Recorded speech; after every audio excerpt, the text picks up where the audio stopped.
Hey there, day number 66 of 90. I'm out here in the marina area in Amelia Island, where we live, about a mile from the house. Sorry for a little bit of squinting going on, but thought I'd take you outside again today.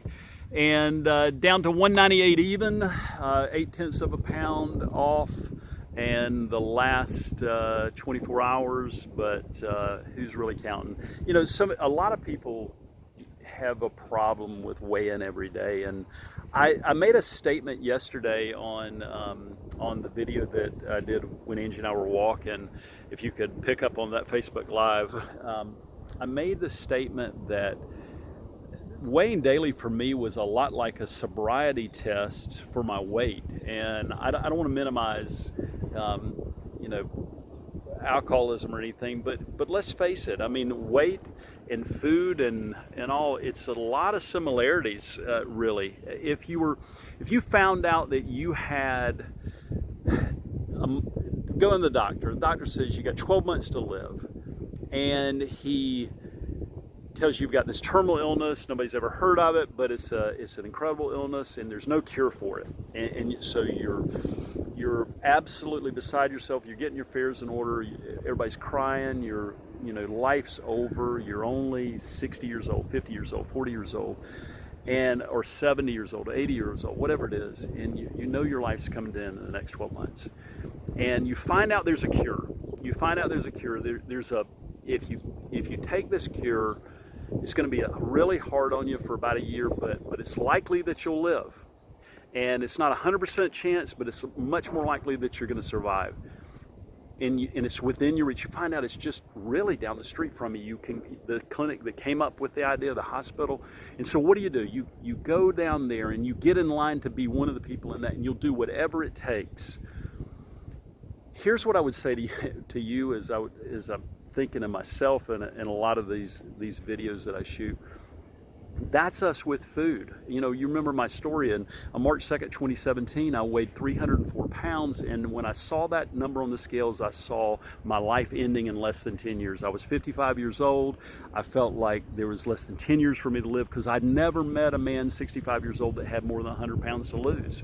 They're probably out there. I just had never met them. It's because they're usually dead because of obesity. So when you think of an illness that you're dying from, we're all dying of one illness, I can guarantee you. This illness is incurable. It's called birth.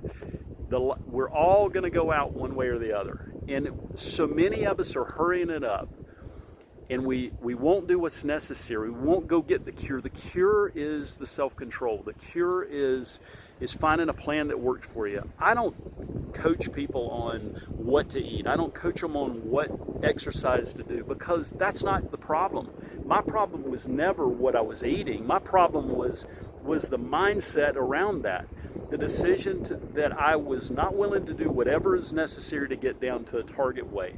I even, after losing 129 pounds, I gained 43 and a half of it back.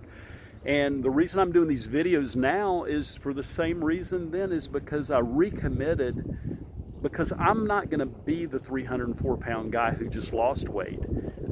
For me to be the best version of myself for me and my family, I'm gonna have to be that 175 pound guy the rest of my life.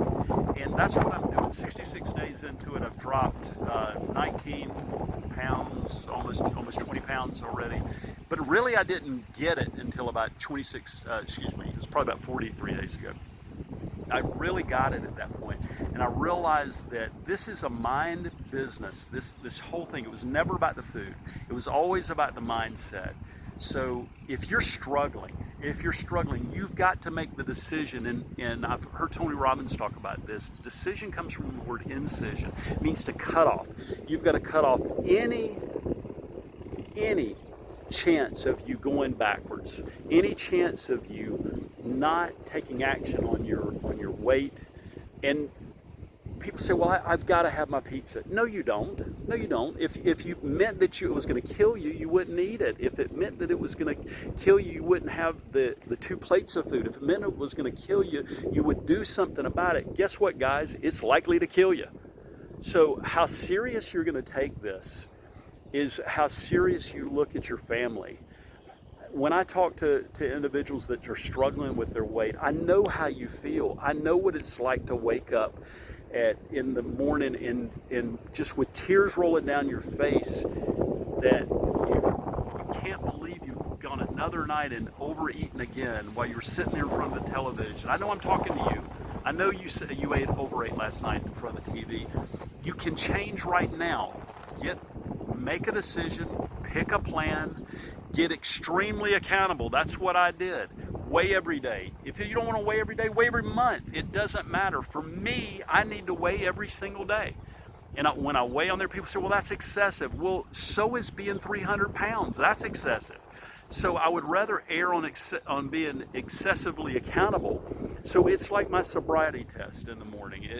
I get on that scales and I know that I took the right action. Do I let it dictate my mood if I go up a little bit or down? No, but I can look at the trend. If I'm going up, then I know I've got to make a change. If I'm going down, I keep doing what I'm doing. So as you ponder this, my banterings, I guess, is that a word? As I banter.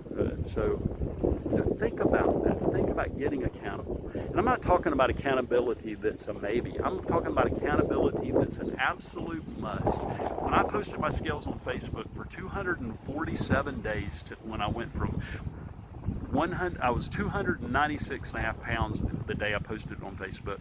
123 pounds later, I was 175 pounds. And I posted every day. You can go to postmypath.com and read that, or you can go to my transformmyfuture.com website and see that. You know, I coach men who are serious about living a bigger future. So we help them reduce their waistline, but that's not what this is about. This is about you. You don't have to do anything with me in order for me to coach you, for you to get through this. You can get through this. But if you need some help, I'm happy to help you. But I don't know how to communicate except the way I wanted to be communicated to. It's time to wake up. You've been sleeping. Tomorrow will never get here. There's only today. Take some action today that moves you towards the kind of future that you want. And go to transformmyfuture.com if you want to get to know me a little bit. Reach out to me. You can email me at Alan, A-L-A-N, at transformmyfuture.com. You can call me. I'll give you my cell number, 904-891-9787. I know that's not cool to do, but who cares? You know, if I can help somebody, I will. 904-891-9787. But I want to talk to you. If you want to be part of an upcoming mastermind, we've got another group starting up in July. We haven't nailed down the exact dates, but I'd love to have you part of it. And guys, just remember that you're not going to be comfortable. So what? Comfort is stinking overrated. Do you think I worry about the food that I didn't eat while I was losing weight at 198 pounds now as opposed to 304 pounds?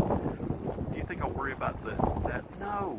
And I don't mean to go on and on, but guys, I want you to have one more day with your family. And I'm going to end with this. I promise I'm ending.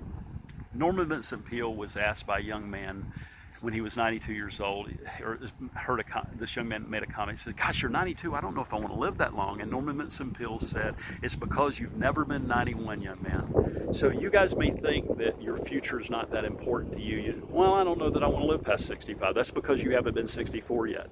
So guys, you guys keep pressing post as you press forward and let me know any way that I can help. And I believe in y'all, and get accountable with somebody and take some action.